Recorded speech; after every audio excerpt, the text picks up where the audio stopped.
Good morning and good luck, and welcome back to Good Luck with Gino. I'm your host, Gino the Ghost, and you're tuned into episode 101 of the fastest growing podcast in the world. If you're listening or watching on Apple Podcasts or Spotify, hit that like button, smash that subscribe button, send it to a loved one and or an arch nemesis, and give it a 5-star review. If you're watching on YouTube, which you should be, Gengar, welcome back. And Gengar VMAX, a little teaser for what we're talking about today. Hit that like button, smash the fucking fuck out of that subscribe button, that YouTube subscribe button, and grease up that algorithm by leaving a comment. Because, well, of course, you're an oil man. Leave a comment. Episode 101, we had episode 100 last week. I'm sure you missed the balloons already, but Gengar's back. It's a very special Pokemon episode today, so he was here to join us. And, we begin the journey to episode 200 and so on. And I want to thank you for joining me on that journey. And I want to wish you a happy Easter Sunday. You'll see I have on my Easter spring pastel-colored purple sweater today from Korea in honor of the holiday. He rose again! He sure did. And we are celebrating that today with a really fun, action-packed episode. Let's talk about the week really quickly, my week. I threw my back out again, really sick. Yeah, we were doing great. And I don't know what the fuck happened, but all that great progress I made, absolutely fucking cooked. It's killing me. So we are once again on muscle relaxers. And yet I'm not relaxed. What else happened? I met Tame, the actor Tame from White Lotus. He plays Gaitok in White Lotus. And, he's from Thailand. And we were chopping it up. And come to find out, some of my best friends in Thailand, he knows very well. My homie Deboyway, who's a rapper out there, a legendary rapper out there, went out there to work with him last time I was out in Thailand. And he was his bodyguard before being on White Lotus as a bodyguard. And then my homie Pac Mindset, he knows, used to ride, currently rides bikes with him. They're homies. Small world, really cool. And he's just such a fucking cool dude. What a humble, down to earth, cool guy. So shout out to Tame, friend of the pod. Also, Pistons Knicks. Not going to talk about it. Hey, we're not going to talk about it. I don't want to talk about it. I don't want to talk about game one. I don't want to talk about basketball. I don't want to talk about the NBA. I don't want to talk about the fact that we should have won that fucking game and we let up 21 unanswered points. I don't want to talk about it, so let's move on. Why'd you bring it up? You know it's a soft spot for me. Why'd you bring it up? Fuck the Knicks. Fuck Jalen Brunson. That flopping, soft, ninny little bitch. I can't watch him play. Everything wrong with basketball. Moving on. I'm thinking about doing a 3-day water fast this week. What do you guys think about that?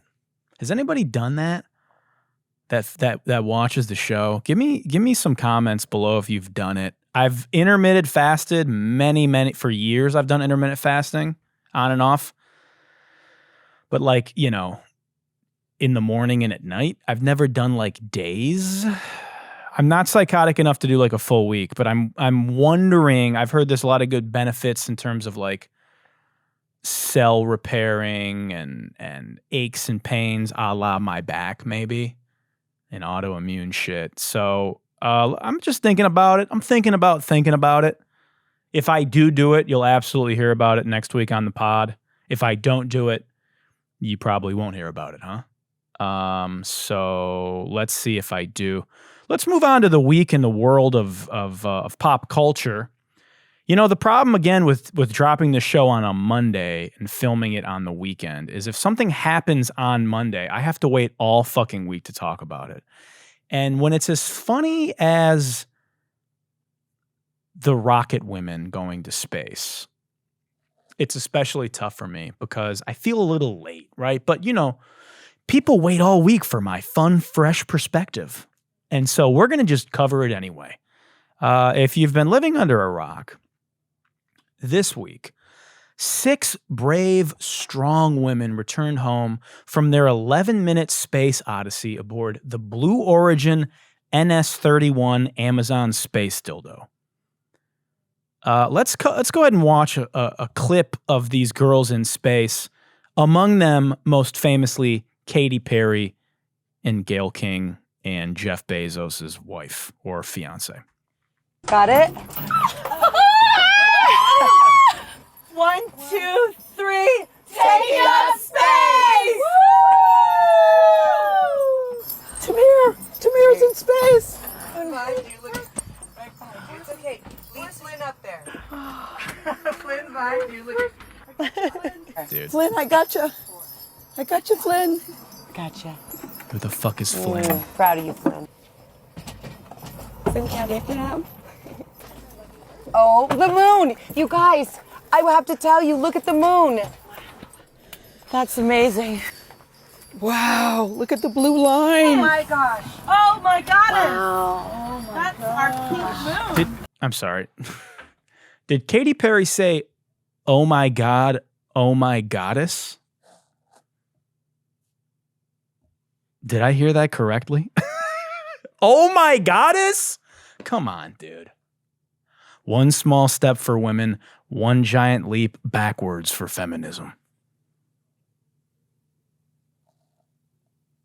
What a fucking cringe fest, huh? The Blue Origin NS-31. Forget MS-13. We needed to be deporting NS-31 members. Let's just deport them back to space, yeah? From the studio that brought you 5 millionaires go on a submarine. Look at this, man. Look at these women. Glammed up and dressed up in superhero suits straight out of Vought.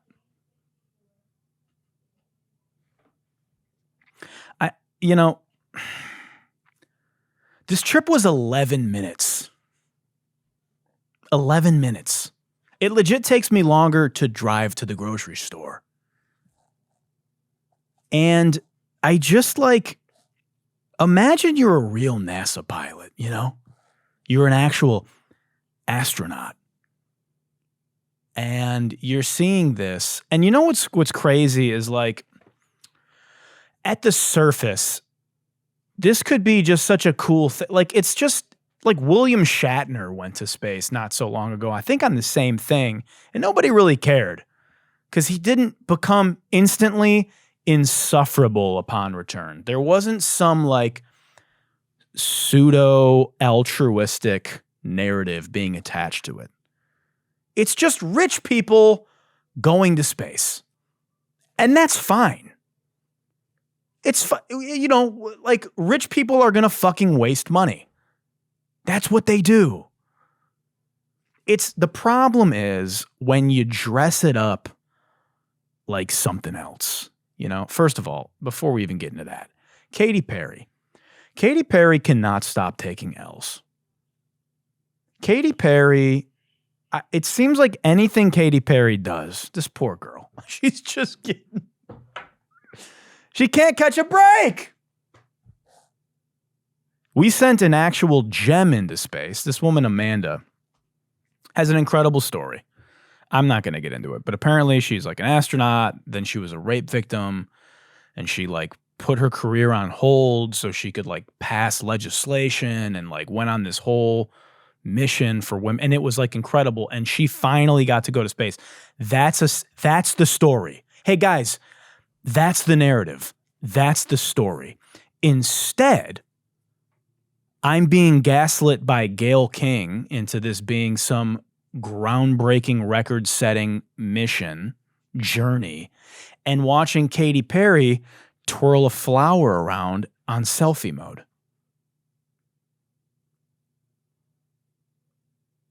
Katy, look out the window!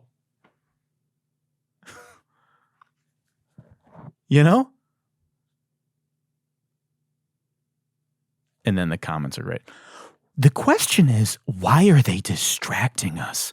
What are they trying to distract us from? Who is they? Jeff Bezos? Nobody's distracting you on. Motherfuckers act like they can't multitask and consume 2 pieces of content at once. Like you can't consume more than one thing of media in a day. Oh, I would be paying attention to America slipping into authoritarianism, but look what we have here. It's Katy Perry twirling around a dead daisy in space. This was just Jeff Bezos spending $11 million to get an 11-minute break from his fiance. That's all this was, all that filler in her face. Perhaps this was a study in threading filler and Botox in space. Maybe Jeff Bezos sent his wife to... Never mind, we won't go there. That's dark. It's dark. That's dark. And it's a glorious, bright day today on Easter, so we're not going to go there. I mean, rich people just keep slapping God in the face, though, huh? Did they travel up there just to slap God in the face so they could get closer to God to slap him in the face? You made it. You've got all this money. You made it. Why would you risk your life to take an 11-minute top thrill dragster rich person ride? Up and then down again. You know how many rocket launches go bad? And you're just going to take the Amazon mobile up? You're going to take Jeff Bezos' fiance's vibrator up into space?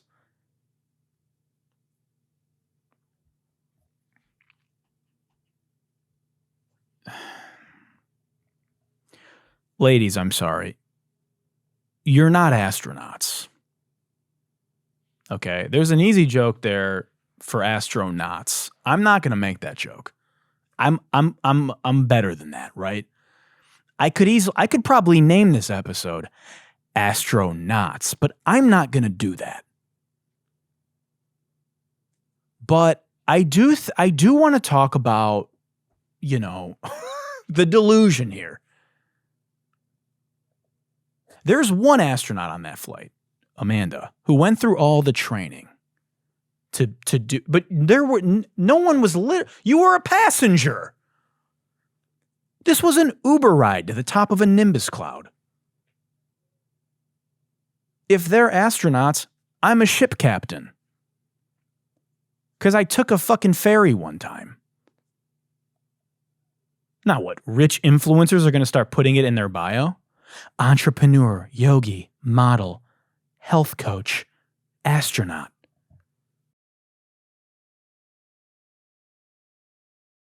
You're not an astronaut.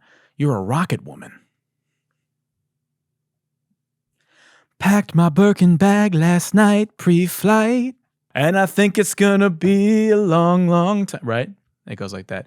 And I think it's gonna be 11 minutes till touchdown brings me round again to find I'm not the woman they thought I was at home. Oh, no, no, no. I'm a rocket woman. Rocket woman. Burning out her eyelashes here alone.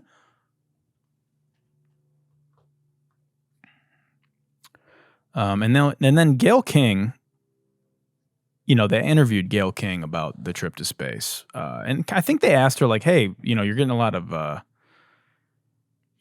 of negative feedback. What do you have to say about that? She said this.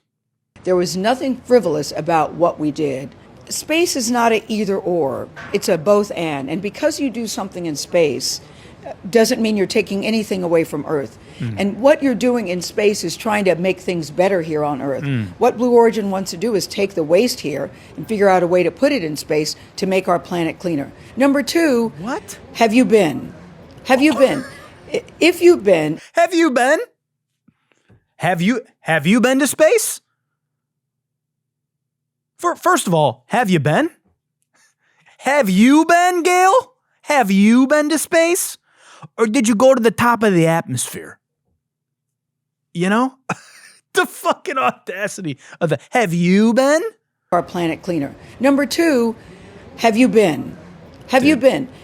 If you've been and you still feel that way after you come back, please let's have a conversation. Number 3, please don't call it a ride. That is not a friggin' ride. Whenever a man goes up, you have never said to an astronaut, boy, what a ride. You know, we duplicated the same trajectory that Alan Shepard did back in the day, pretty much.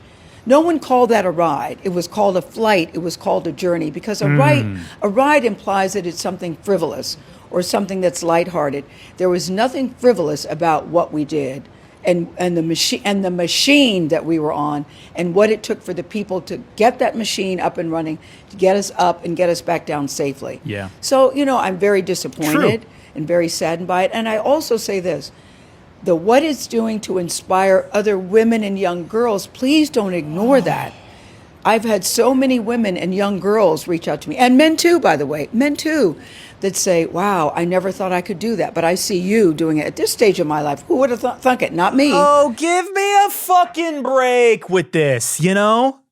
Think of the young girls we're inspiring to go into space. Think of all the girls in STEM that we've inspired to go be an astronaut. When I post a trip of me living like a fucking king in Italy, do you see me like, think of all the people I'm inspiring to go to Italy? Yeah, think of all the people I'm inspiring to fly first on Delta and take a 2-week stint in Japan. Think of all the people I'm inspiring. You're just a rich person doing rich person stuff. And that's fine. That's so fine. Just don't you dare try to guilt me and stop me from making fun of you because I'm deterring young girls going to space. Meanwhile, the government's firing actual women in NASA right now. They're just cutting funding and firing people. And like, I gotta sit here and like fucking bow at your feet because you took the Jeff Bezos Express. That's like, I think it's like an $800,000 ticket and anybody can fucking get on this thing, I'm pretty sure, soon. It's gonna be like a tourist attraction for rich people. And that's fine. First of all, have you been? Go to space and then you tell me, yeah, okay, go to space. Yeah, okay, be right back. Oh, okay, yeah, be right back. Gonna go see for myself real quick. Move over, let them eat cake. Introducing, let them go to space.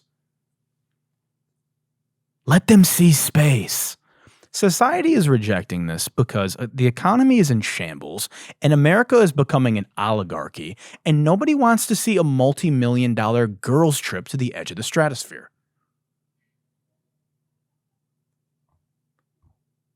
And don't dress this up as women in STEM, and definitely don't dress this up as this is for the betterment of mankind.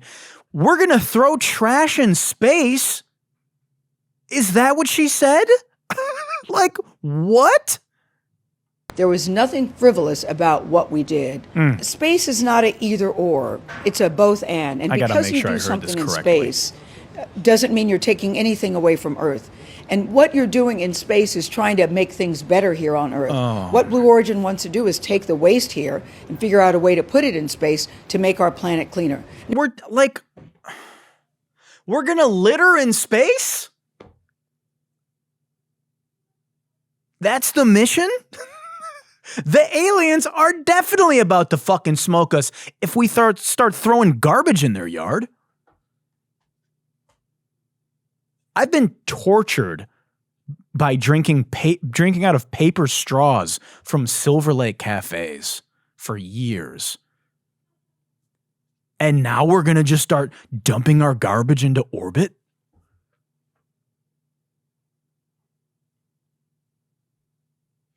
And then there's people like the conspiracy theories that this is all fake. It's not fake. It's just fucking stupid. Okay? Jesus Christ. Katy Perry, you know? All right. I'm going to take a sip of this unbranded water, and we're going to get into the news. I'm not going to get into the news because, you know, I don't really like to get political personally. I like to leave it up to the number one source of news when it comes to politics. And I'm talking, of course, about GNN.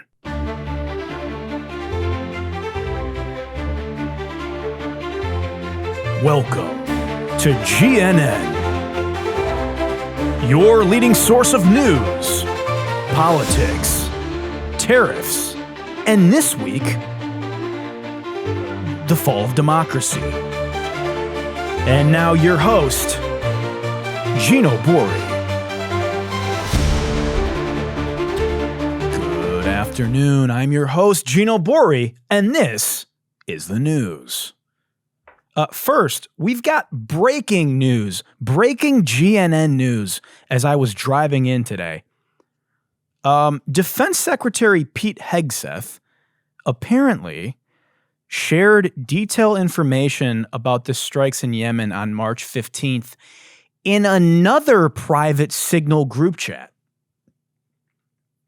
This group chat included his wife Jennifer, brother, and his personal lawyer. So he had another group chat that he was just texting war plans in. What? Bro had another group chat? Pete was just sending war plans in the family group chat? The in-law group chat is for sending Facebook memes and bad reels.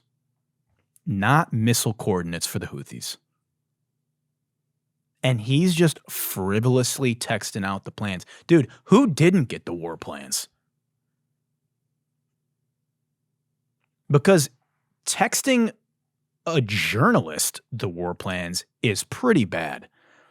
Texting your fucking civilian family members and your lawyer? I bet he sent it to his lawyer like, hey, am I fucked by sending this? That group chat was probably like, hey, can you read over these definitely war plans and just confirm that they're war plans or how I can spin this? Put the bottle down, Pete. Just drunk texting fucking missile. Like, I'm surprised bro didn't Snapchat his dick along with the longitude and latitude of the residential apartment complex they bombed. Get it together, Pete. They won't fire him for this, though. In fact, they'll probably just try to gaslight you again into thinking it's either fake or not a big deal. So that's great. And now, an Easter greeting from President Donald Trump.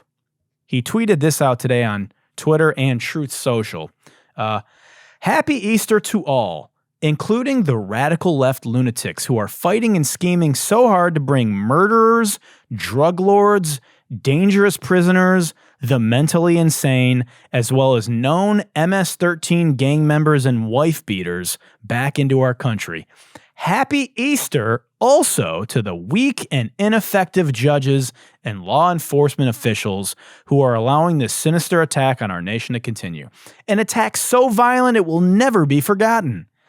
Sleepy Joe Biden purposely allowed millions of criminals, all caps, to enter our country, totally unvetted and unchecked, through an open borders policy that will go down in history as the worst, single most calamitous act, he definitely had to Google that word, ever perpetrated, and that word, upon America. He was by far our worst and most incompetent president. This is all one sentence. A man who had absolutely no idea what he was doing, but to him and to the person that ran and manipulated the auto pen, perhaps our real president, and to all the people who cheated, all caps, in the 2020 presidential election in order to get this highly destructive moron elected, still one sentence, I wish you, with great love, sincerity, and affection, a very happy Easter. 4 exclamation points. I mean, you can always count on this man of God to deliver a message of unity, on the day he rose again. You can always count on the man that sold Trump autographed Bibles or Trump Bibles to deliver a message to bring this country together, this great Christian nation.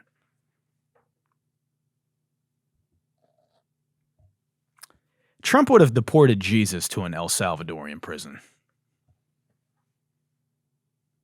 Remember, and you probably don't know this, Jesus illegally crossed the border into Egypt, escaping King Herod's mass infanticide. If you don't know what an infanticide is, they were slaughtering infants.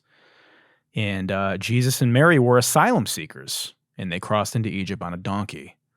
And ICE would have sent his ass to a El Salvadorian prison, for sure. And then they would have said he was an illegal gang member. You know, like Abrego Garcia. And I'd like to talk about Abrego Garcia. When a man is charged by the court of opinion, by an administration, but has never done a crime. When a man who's never been charged with a crime is in prison for life in a country the court explicitly said he cannot be sent to by mistake, and then the U.S. government defies a 9-0 Supreme Court ruling, that's not law and order. That's not democracy. That's authoritarianism. And I'd like to talk about the constitutional fire alarm that we're all sleeping through right now in this week's Pit Viper Mega Rant. Pit Viper Mega Rant! Pit Viper Mega Rant! So let's go over the timeline of events here. Abrego Garcia was mistakenly deported and imprisoned without being charged with the crime. This was a man who lived in Maryland under legal asylum, had been married for 10 years and had 3 children. Okay? So he was deported, admittedly by the administration by mistake. And then a court ordered him to come back. The Trump administration defied that court. And then the Supreme Court, which, let me remind you, has a Republican majority, ruled unanimously 9-0 to order him back. 9-0. These motherfuckers can't agree on anything. And they unanimously ordered him back.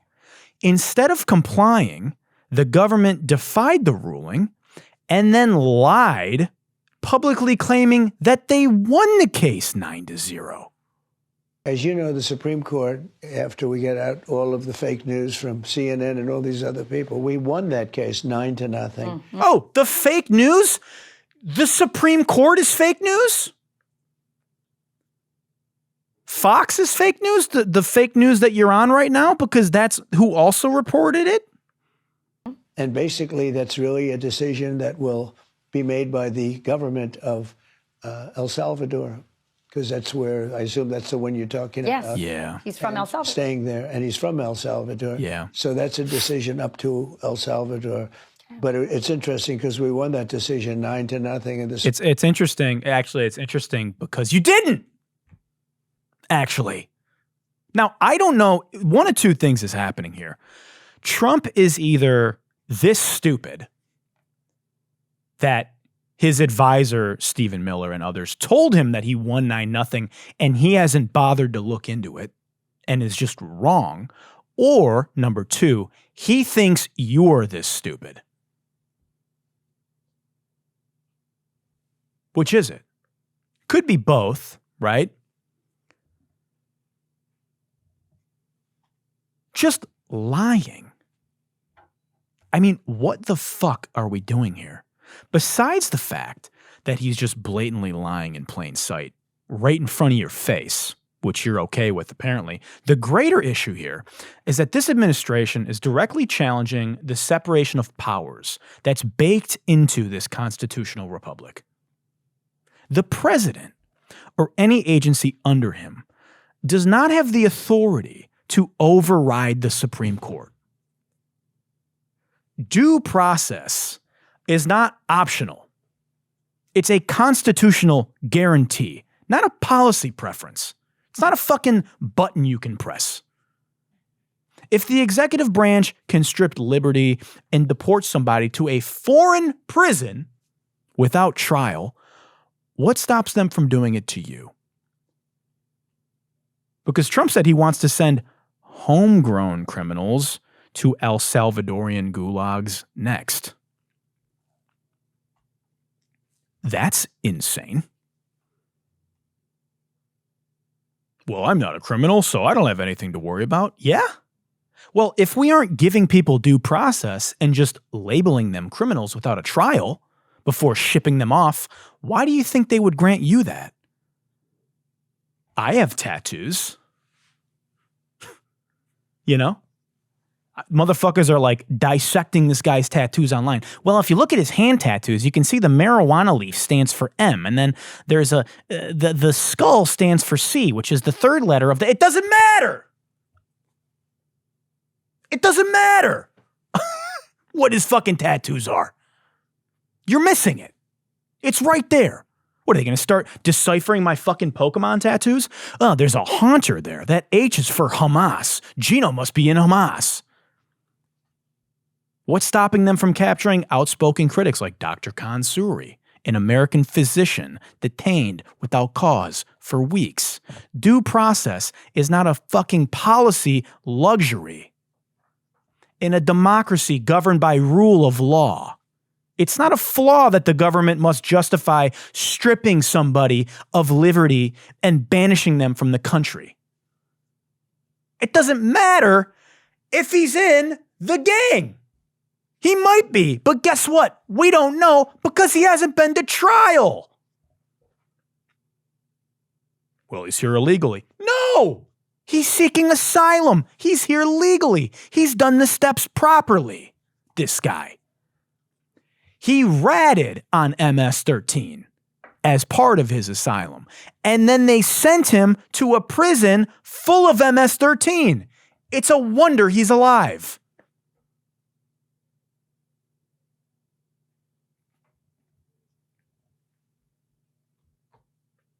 They're doing this all over the fucking country, and they've been doing it for months. Manuel Gutierrez, a 19-year-old wrongfully arrested by ICE and deported to El Salvador after being misidentified.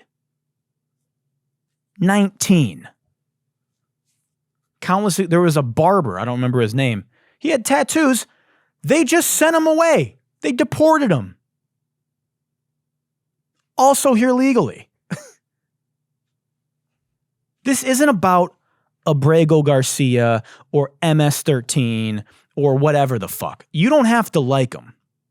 It doesn't matter. He could be fucking Puff Daddy. The legal principle is what matters. They're sending people without due process to a foreign gulag. What distinguishes a concentration camp from a prison in the modern sense is that it functions outside of a judicial system. The prisoners are not indicted or convicted of any crime by judicial process. And that is from the U.S. Holocaust Memorial. Now, I know whenever people drop the N-word, and I'm talking about Nazi or Holocaust, people start to go, oh, you're being dramatic.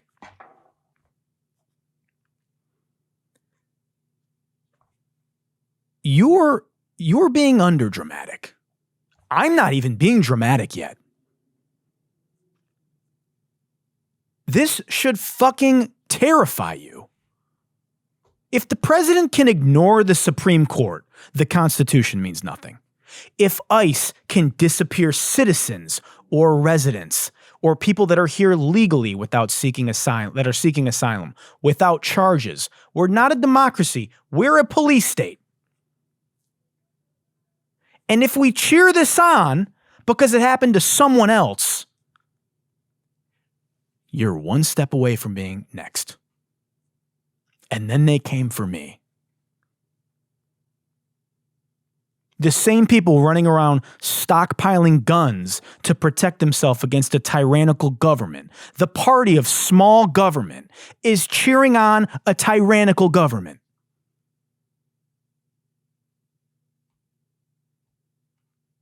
That propaganda is whooping your ass. Whoosh, whoosh, whoosh. Do you support Trump or do you support the Constitution? Because right now, you might have to choose. Keep that same energy you had when Trump flew Andrew Tate in on a private jet from Romania. If he gets a trial, if he's celebrated in the States, if you want to go, well, those are just, nothing's been proven in court that he had sex with a minor and trafficked her and ran a sex trafficking ring, that he's admitted on video. If that guy gets due process, then everybody should get due process. Or do you just not like America? Because if you just don't like America, then just say that. Justice doesn't apply to people we like. That's what makes it justice. I fucking hate Andrew Tate. I think P. Diddy is the scum of the earth. But guess what? I don't get to make that call. I'm a civilian. I'm not the judicial branch. I'm a handsome podcaster. I'm a songwriter. You don't fucking know if this guy's an MS-13. You're a fucking normal person. You fucking trying to crack his tattoos like it's the Da Vinci Code. You don't know what you're talking about. Oh, MS-13 gang members, these are tattoos that they get. Yeah, I'm sure MS-13 uses a marijuana leaf and calls it marijuana. You don't know that. And guess what? It doesn't matter. This is the Constitution. This is the country you live in. If you don't like it, what do they say? Get out. You can get out. If you don't like this country, you can get the hell out.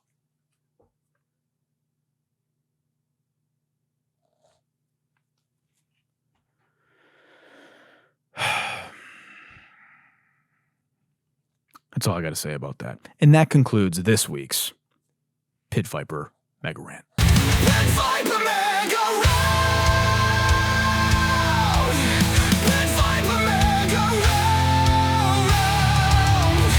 Our main story this week is something very near and dear to my heart. Pokémon cards. That's right. If you know me, you know I'm a big Pokémon fan. I don't know what gave it away. And I just started my Pokémon card collection Instagram. Very exciting. It's Pokemaster Gino. You can go ahead and check that out on Instagram, a.k.a. Giovanni the Ghost. If you know, you know. But I want to talk about Pokemon cards today. Not just because I love them, but because, well, I want to talk about how these pieces of cardboard have exploded. So for many, collecting Pokemon cards is more than just cards. Okay? They're collecting memories, identity, and belief in an IP that defined our childhood and continues to bring adults joy with new releases. Pokemon cards have erupted into a full-blown economic subculture. And for many adults, it's less about pocket monsters and more about portfolio diversification and being a fucking degenerate. This isn't just a game anymore. Pokemon is an investment rebellion wrapped in nostalgia. And we're going to talk about it. So, Pokemon has become a $10 billion collectible market. Okay. Pokemon card sales crossed 10 billion globally this year. And PSA, which is the grading service, has also exploded. And, they had, I think, 1 million Pokemon cards graded in 2023. That number doubled last year. Modern cards are commanding insane prices. Vintage is getting even crazier than when I first started collecting in 2019. And I want to talk about why I think this is happening. Okay? Because, I've been in this game for a while, right? And I made a big splash purchase about 4 years ago. I bought a first edition Charizard, which I didn't bring with me today because it doesn't leave the safe. But I've watched, there was the crazy 2022 run when Logan Paul bought the fucking Pikachu Illustrator card for like $5 million or whatever, and had the first edition Charizard, and like all that craze happened. And then they came back down. They kind of like crashed, I guess you could say. Not really crashed, but the market went crazy. It came back down. Well, now it is rising higher than ever before. And I think a few things are happening here. One, I think we're seeing a distrust in traditional finance, right? So with market volatility, the inflation of the dollar, housing is out of reach for most millennials right now. And collectibles feel tangible and community driven. And what I think is happening even more than that is that it's become a social status signal in the same way that a Rolex or jewelry or fancy cars or designer clothes convey value. A rare piece of cardboard, has a story behind it, and also is a flex. And I think there's something to be said. I think what's the ethos of this, right? I think the driving force is that there's something to be said about owning a piece of physical nostalgia in a digital world where everything is rented and little feels meaningful. That empty, hollow feeling you have from doom scrolling for hours and, all the fucking things you're leasing and have on fucking your financing and your credit. There's something about owning a physical thing that nobody can take away from you. And I think that millennials and Gen Z and even some boomers are investing in things that they emotionally connect with. And Pokemon is that cultural artifact. It's the number one IP in the world. Yes, even above Disney and fucking Marvel.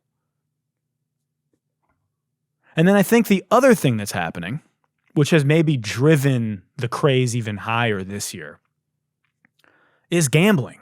The gambling factor. Pack opening specifically. So you've got digital slot machines and people ripping packs on video. So influencers on YouTube, Twitch, TikTok, Instagram, they'll open high value vintage packs or the new modern packs trying to hit a chase card. And it is gambling. You buy a pack for $10 and all the cards are fucking worthless. And you buy a fucking 100 of those packs hoping to hit a card that's worth, a few $100s, or in some cases, a shitload of money. And, FOMO is a hell of a drug. FOMO's what did Rick James say? FOMO's one hell of a drug. It's not just about that card either. It's not about getting the chase card. It's about the chase. It's about the thrill of opening packs. The hunt. The same hunt that you had when you were playing Pokemon to collect them all. It's that same thrill that people are chasing. And this taps into that same dopamine mechanism that gambling gives you. Because again, it's gambling. Now, not all of it's gambling, right? But it is a big factor in getting people into the hobby. And, I think either, you're trying to chase and pull a really rare raw card and then get it graded, or buying graded cards like these. Let's talk about grading. I think, again, if you're not familiar with how this works, basically you open packs of cards and you get raw cards, right? And then when you want to actually attribute real value to that card, you have to get it graded. Now there's really two markets. You got the raw market where people just buy raw cards either because they just want them in their binder, they're buying to collect them, they don't want to pay the exorbitant cost of a PSA 10. And then there's people who buy raw cards and go get them graded to try to 3x, 5x, 10x, 100x their money, right? Which we'll get into. So let's talk about grading. Cards are graded 1 through 10. 1 being destroyed, like heavily played, ripped, fucked up, and 10 being gem mint, right? So when it comes to the grading hierarchy, PSA reigns supreme. It's kind of like the gold standard. BGS, Beckett Grading Service, is a close second, and CGC is like kind of third rank. CGC is a big comic book grader, but when it comes to cards, like Pokemon cards and sports cards, they're like kind of the third down the peg. They all rate on 1 through 10 scales, right? So cards are graded on 4 categories. They're graded on centering. So is the image in the center, in terms of the borders of the card, is it perfectly centered? Okay, so that's a thing. Then they have surface, which is like the surface of the card. Is it scratched? Is there any dents? Is it fucked up? And then there's edges. Now, this is where this is where it goes downhill for a lot of people. You look at the edges of the card. Normally on the back is where it's really bad. Is there any whitening? Is there any scratching or anything? And then the corners are where most people get fucked because the cards are cut in the factory. And usually it's just human error. It's not always like wear and tear from like touching the cards. It's just most of the time it's like a factory defect when cutting. It's really hard to get a 10. Okay, so if all these things are perfect or close to perfect, a card gets a 10. Now, a PSA 9 or a CGC 9 or a Beckett 9 usually commands like 4 times as much as an 8 because a 9 is technically still mint. An 8 is called near mint. A 10 commands a crazy premium. I'm talking like you can buy, just to give you an idea, my Charizard, my 9, my Beckett 9, it's probably like a $20-some thousand card. A 10 is $300,000. Okay. Now it's not always that crazy, but it's normally at least 3 to 4 times the amount. Because again, very hard to get a 10. Now, both Beckett and CGC have a level above 10. Beckett has what's called a black label 10, and CGC has a pristine 10. And this is a perfect 10. 10 corners, 10 surface, 10 edges, 10, whatever, what did I miss? Centering. And the black label premium is crazy. It's like sometimes twice the amount. Like a Beckett 10 black label Charizard's like millions of dollars. Now, there's a new grading service called Tag that's come out that I'm very bullish on because it takes the human element out of grading. Tag is like an AI grading service. PSA is the industry standard, but there's a human element to it. Like you're at the mercy of the person grading your card. They could just be having a bad day. There's many stories of people sending their card in. By the way, takes fucking forever with PSA, like months sometimes, unless you pay up. And, they'll get a shitty grade, they'll crack it, they'll send it back, and they'll get a way better grade sometimes. This happens all the time. And that, it's kind of a racket. Tag removes that and provides full transparency. So each card is graded 1 through 1,000 and comes with a full report. They do a fucking AI surface scan. They check the edges, the centering. It's all perfect. And, what's kind of holding it back is it's new and everybody is super invested in PSA. They're way more liquid. There's way more out there. There's more of a sales history. But some collectors are paying more for Tag. And a lot of people are really coming around to the idea of Tag because it's like, yo, fuck these grading companies. It's a racket. And, I think Tag is it's a newer service, but I think as people, it costs less money. It's a faster turnaround. You don't have to rely on a human.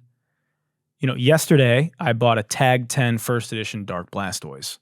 Now, if you know, Big Man Blastoise. I got it for about $1,500 cheaper than a PSA 10. But the thought is, as more people adopt this, it'll rise crazy in value, you know?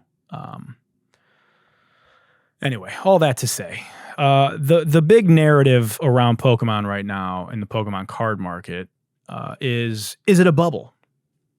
You know, our price is about to crash. And I'm not going to sit here and act like I know, because I don't.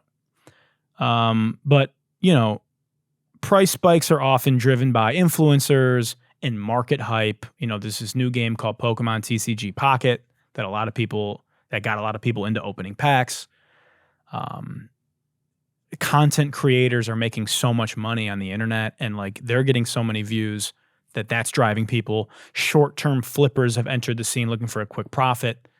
But I think, you know, true collectors and investors hold long-term belief in the IP.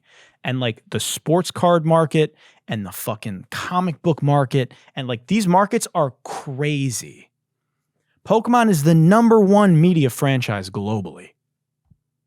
It's got a strong infrastructure of grading, trading platforms, content creators, new releases, events, and so many new people are getting into it. And like, you know, markets have cycles. I'm sure it'll probably keep going higher, and then it'll fucking correct, and then everyone will be like, oh, see, it's over, like 3 years ago, and then it'll come back up again.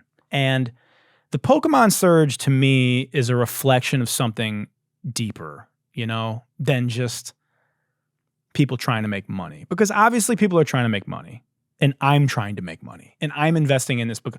This vintage, for example, this Scyther, first edition Scyther from 1999, I bought this 3 years ago for like $700. It's worth like $2,500 right now. These assets have outperformed my entire portfolio outside of Bitcoin. Do you understand how insane that is? My Charizard that I bought, all that to say, a growing distrust in traditional markets and a desire to find value in things that make you feel something. You cannot put a price on that, whether it's speculative, sentimental, or strategic. Pokemon is not just a game anymore. It's culture. It's capital. It's Charizard. And for some, it's a catharsis. So that's all I gotta say about that. Follow me on my Pokemon Instagram, Pokemaster Gino, just to tap into my nerdy side. You know, I'm not like most guys. I'm a bit of a nerd, you know? So anyway, okay. Time for everyone's favorite segment. Let's get to the FOH HOF, the fuck out of here Hall of Fame. This first video is, we'll just get right into it. Yeah, here we go. I went to the bank the other day and I asked for £100,000 cash. The person behind the desk pressed the panic button and all the shutters are going down, there's smoke everywhere. And I said, no, I mean out of my account. And she went, oh, I thought this was a hold up. And I said, a hold up? Why would you think that? And she said, people don't normally come in asking for such large amounts of money. And I said, well, sorry to hear that, but I'm here just to get some cash out, you know, nothing major. And she gave me the cash and she said, what do you do for a living? And I said, I'm a trader. And she says, that explains it. Oh, yeah. Yeah, you know, just last week, I went to the bank and asked for $1 million USD. And the teller actually said, we're sorry, sir, we don't actually have that much money in this bank. And I said, well, bring me everything you have. And she's like, I'm sorry, we just don't normally get requests for this amount of money. And I go, that's fine, but what do you have? Because I need as much cash on hand as possible. And so then they went to the back, and what's interesting, confetti started falling from the ceiling, right? And then supermodel tellers from the back came out carrying cash with sparklers and bottles of Ace of Spades, right? And so they brought out all this cash, and then the police actually came and awarded me the richest man in Los Angeles medal. And then another fucking group of people came in from a secret government agency, and they said, we've been tapping your phone and like looking through your cameras, and we're also awarding you the biggest cock award. And then like what was really crazy is that the Los Angeles Lakers Rob Pelinka came in and was like, hey, I know we just got Luka, but we've seen some of your tape from back when you were in Power Stroke in your AAU days, and we want to bring you in for game 2. And that all happened at the Chase Bank on Sunset last week. And that's a true story. Let's just watch this one more time, yeah? I went to the bank the other day and I asked for £100,000 cash. The person behind the desk pressed the panic button and all the shutters are going down, there's smoke everywhere. And I said, no. Right. First of all, when a teller presses the panic button, I don't think the shutters close and smoke emerges like you're at a Deadmau5 concert. I'm pretty sure they don't create a hostage situation when they hit the secret panic button under the desk. They don't enclose you in the bank with the bank robber. I'm pretty sure it's supposed to be discreet so the bank robber doesn't shoot you in the face. How do they even rob banks in the UK, though, huh? With a pocket knife? Oh, give me all your cash, eh? I need all the pounds in your safe.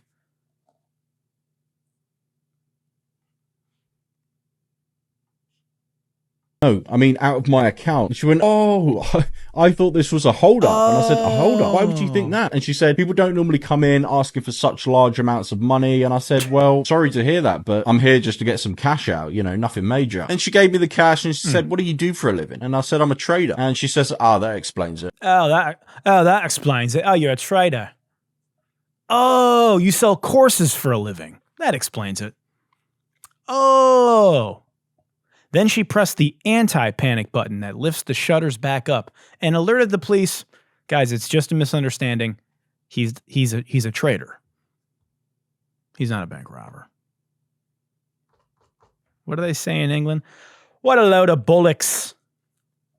An absolute bellend. That's what they call idiots in England. This story is about as real as the person that he's talking to in this clip. About as real as the fucking watch that he's holding up to the camera in the beginning of the video. Moving on. Next video. This is from our good friend. This is from our good friends, the Cardone family.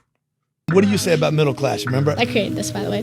She defined this. It's poor people who think they're rich. They identify themselves as well-to-do, rich, I got it better than others, but they're actually poor and don't know it, which are even more at risk because the poor person, when I was poor, I knew I was poor. There was no fooling. When I had my first $1 million, I became confused. I'm like, I'm good, man, I'm good. And then 2008 came along and took everything. I deceived myself by what it appeared that I had accumulated. Yeah. Nepotism final boss.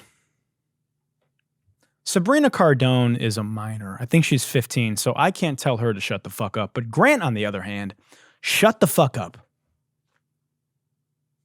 Yeah? Go ahead. Hey, do me a favor, Grant. Go ahead and shut the fuck up, yeah? You're saying that being middle class actually means you're poor, but it's worse than being poor because you think you're rich. Middle class people do not think they're rich. The middle class is flailing about and shrinking. Middle class people are not poor, they're middle class, and that is why we have the term middle class, because it denotes the amount of money they have and where they fall in the class structure. So you might want to let your 15-year-old daughter know that, who doesn't know shit about shit. And it's not her fault because she's 15. You, on the other hand, Grant, should probably do everything in your power to make sure that your daughter doesn't end up like Piper from White Lotus. Piper! Piper, these people are poor, Piper. Piper. Much like Piper, one day she'll discover that her father is a con artist fraudster. Probably on a boat, also. Yeah, I don't know, man. Anybody who makes their money scamming and selling courses is the lower class of the upper class. So why don't you get off your horse there, Grant, yeah? With this classless conversation. Also, You're a Scientologist. And that doesn't have anything to do with anything, but it's always fun to bring it up. And guys, that's going to conclude our episode this week. I want to thank you for tuning in to the fastest growing podcast in the world. If you're watching on Apple Podcasts or Spotify, make sure you hit that like button and smash the fuck out of that subscribe button. If you're watching on YouTube, which you should be, isn't that right, Gengar? Go ahead and tap that like button ever so delicately, and then go ahead and G-Max swallow up that subscribe button and grease up that algorithm by leaving a comment. Because you're an oil man. And Beyonce, I want to thank you. Katy Perry, I want to thank you for going up there into space, being a fearless leader that we need. And until next week, as democracy continues to crumble and we continue to kill our planet by littering the orbit, good night and good luck.